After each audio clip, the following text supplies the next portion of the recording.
Good evening students. अब हम लोग इस वीडियो में अपने अगले बिंदु को डिस्कस करेंगे। तो फर्स्ट पॉइंट हम लोग ऑलरेडी पिछले वीडियो में डिस्कस कर चुके हैं। चलिए दूसरा पॉइंट जो है आप उसे लिख लीजिए। जो दूसरा पॉइंट होगा, पहले हिंदी में बोल रहा हूँ।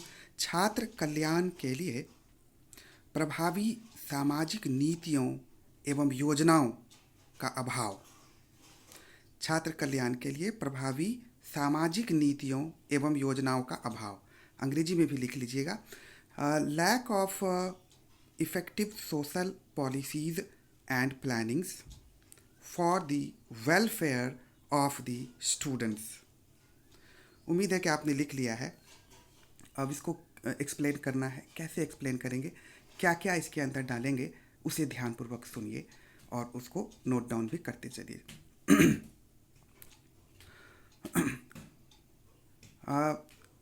समाज किसी भी व्यक्ति के विकास के लिए एक बेहद महत्वपूर्ण संसाधन के समान है।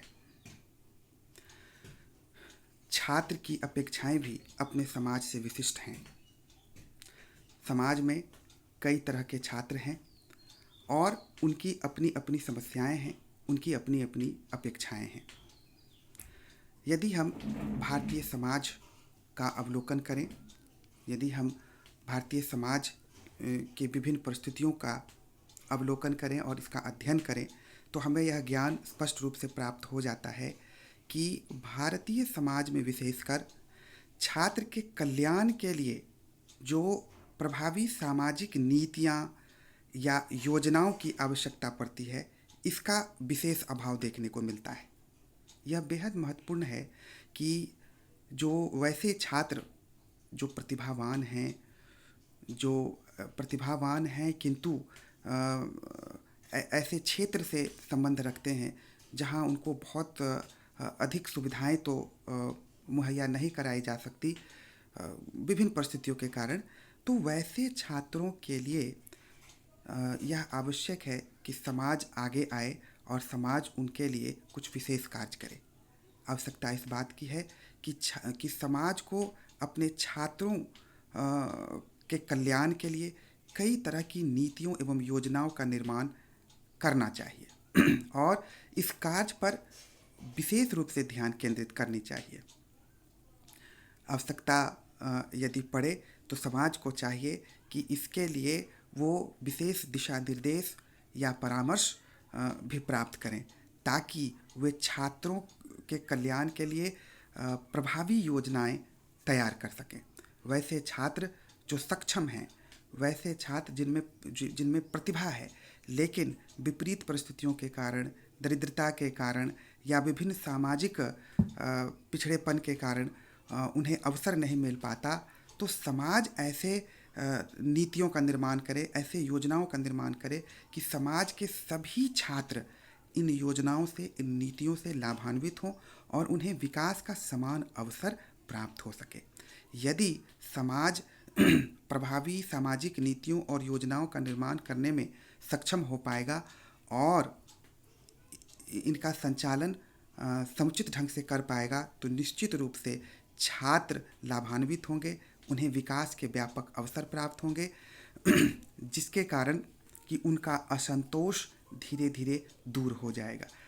लेकिन हम प्रायः ऐसा देखते हैं कि समाज द्वारा जब इस तरह की प्रभावी नीतियों अथवा योजनाओं के निर्माण के लिए कोई विशेष प्रयत्न नहीं किया जाता, बल्कि छात्र को उनके हाल पर छोड़ दिया जाता है, उन्हें कोई सुविधा अथवा अवसर प्रदान समाज द्वारा नहीं किया जाता और ना ही उसके लिए कोई चेष्टा की जाती है, तब ऐसे परिस्थिति में छात्र स्वयं को बेहद अकेला महसूस करते हैं और इन परिस्थितियों के कारण वे कुंठित नज़र आने लगते हैं। वो उनमें उनकी बेचैनी बढ़ने लग जाती है और परिणामतः अंत में यह देखने को मिलता है कि उनका जो असंतोष है वो बढ़ता चला जाता है। तो इस प्रकार से हम लोग इस पॉइंट को एक्सप्लेन करेंगे। अंग्रेजी में भी एक्सप्लेन करके मैं बताता हूँ, ध्यान से सुनिए इसको और लिखते चलिए। We know the fact very well that all kinds of necessities are being fulfilled by the society. society provides all those opportunities actually to every human being so that they can develop ideally. But we see that there are several social hurdles that are found in our society.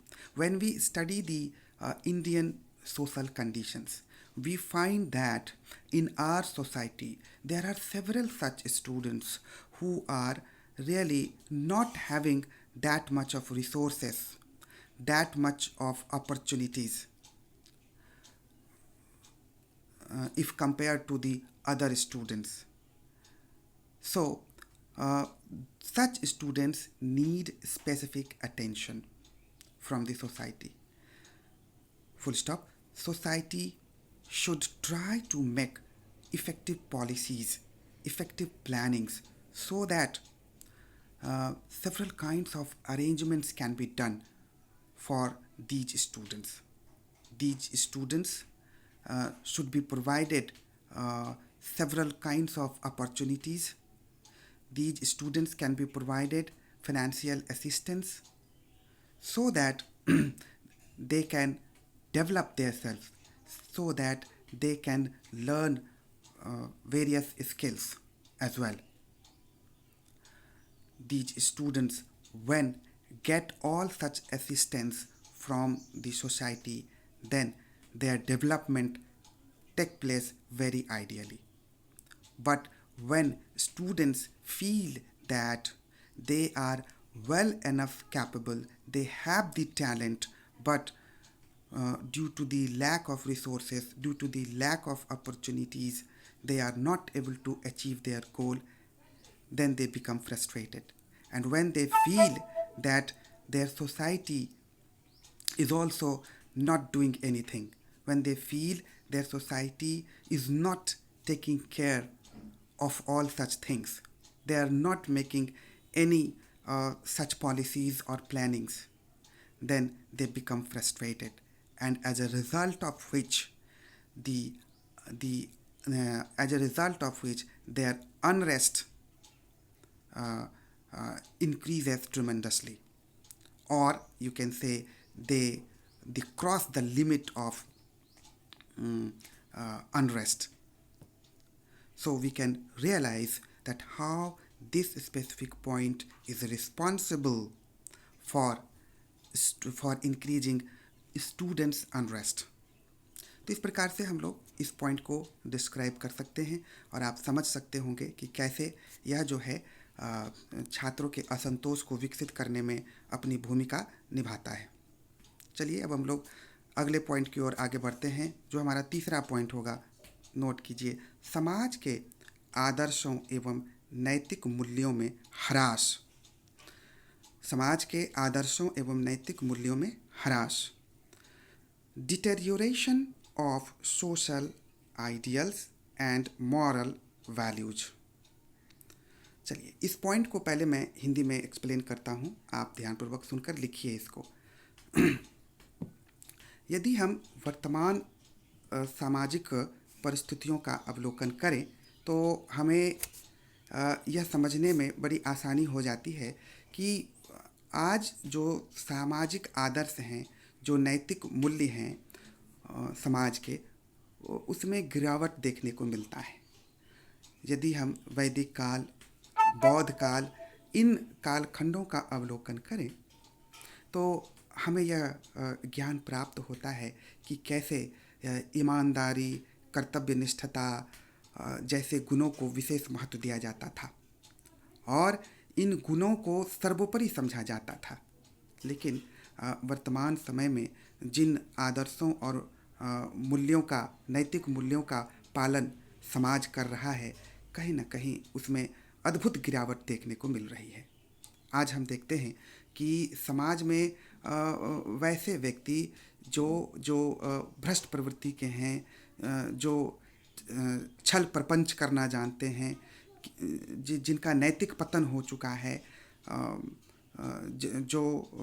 जो निरंतर गंदी राजनीति में लगे रहते हैं, जो समाज के लिए किसी आदर्श के रूप में कार्य नहीं करते, लेकिन येन केन प्रकारेण गलत तरीकों को अपनाकर यदि उन्होंने बहुत अधिक धन अर्जित कर लिया है, यदि वो किसी पद पर विराजमान हैं, तो ऐसे लोगों को भी समाज जो है विशेष महत्व प्रदान करता है। और समाज यह भूल जाता है कि वो किन रास्तों को अपनाकर इस स्थान पर पहुँचे हैं, किंतु समाज ऐसे लोगों को महत्व देता है जिसके कारण छात्र में असंतोष बढ़ने लग जाता है। क्योंकि एक छात्र जो कि अपने विद्यालय में भी यह शिक्षा प्राप्त करता है कि ईमानदारी, कर्तव्यनिष्ठता ये ऐसे गुण हैं जो उन्हें अपने जीवन में सफल बनाएंगे, लेकिन जब वह यह अनुभव करता है कि उसकी ईमानदारी, उसकी कर्तव्यनिष्ठता को समाज कोई विशेष महत्व प्रदान नहीं कर रहा है, तब वह बेचैन होने लग जाता है। उसे लगता है कि जिन शैक्षिक मूल्यों, जिन सामाजिक आदर्शों, जिन नैतिक मूल्यों को अच्छा माना जाता था, जिन नैतिक मूल्यों को पहले के समय में विशेष महत्व प्रदान किया जाता था, आज उसका इस तरह का पतन क्यों? समाज में जो आदर्श हैं, समाज के जो नैतिक मूल्य हैं, उसमें इतनी गिरावट क्यों? ऐसे परिस्थितियों को से जब छात्र रूबरू होते हैं या जब ऐसे परिस्थितियों का सामना करते हैं, तब उनकी बेचैनी बढ़ने लग जाती है और अंततः अपने साथ भी हो रहे और अंततः अपने साथ भी हो रहे अनैतिक व्यवहारों अथवा अनैतिक व्यवहारों, आप इसे इस तरह से लिखें, जब छात्र भी स्वयं इन तथ्यों का अवलोकन करने लग जाता है और इसका अनुभव उसे स्वयं भी होने लग जाता है, तो उसकी जो व्याकुलता है, उसकी जो व्यग्रता है, उसका जो असंतोष है, वह बढ़ने लग जाता है। इस प्रकार से हम लिखेंगे कि इस प्रकार से समाज के आदर्शों एवं नैतिक मूल्यों में ह्रास के कारण भी हम यह देखते हैं कि छात्र का असंतोष दिन प्रतिदिन बढ़ता ही जा रहा है या बढ़ जाता है, ऐसा करके आप लिखेंगे। अब इसको अंग्रेजी में भी हम एक्सप्लेन करेंगे, ध्यान से सुनिए आप। देखिए, अंग्रेजी में चूँकि जैसा कि हमने कहा कि deterioration of social ideals and moral values, इसको एक्सप्लेन करता हूँ, नोट डाउन भी करिए। Normally when we study the social ideals and moral values that are being adopted in ancient period or in Buddhist period, we find that uh, honesty uh, honesty is being considered as the most important characteristic. But what is happening nowadays when we study the social condition, when we study our society and its different aspects, we find that the several such characteristics which are being considered very significant in ancient time, now they are being given less importance. What is the reason behind it? Why there is deterioration in social ideals and moral values of the society? What is the reason behind it? We find that today our society is giving importance to those persons also who have earned so much of money or who are on several higher posts actually, with illegal by doing illegal affairs or by doing illegal activities, but still they are getting respect in our society. Still our society is giving importance to them. So these things should not be done at all. When a student feels that the important characteristic like honesty and several like honesty, cooperativeness, and several related things are totally being ignored by the society, then what will happen? Because they have got the education that they must be they must follow the character of a responsible citizen. They should be an honest person in their life. But when they experience that society is not giving any importance to such values and ideals, then they become frustrated. And at the end, we find that they become the victim of unrest. So we can realize that how this point is responsible to increase the students' unrest at the end. तो इस प्रकार से हम लोगों ने इस बिंदु को भी एक्सप्लेन किया है। उम्मीद है कि आपने नोट डाउन कर लिया है। इस वीडियो के लिए इतना ही। अगले वीडियो में अब हम लोग अगले पॉइंट को डिस्कस करेंगे। इस वीडियो के लिए बहुत बहुत धन्यवाद।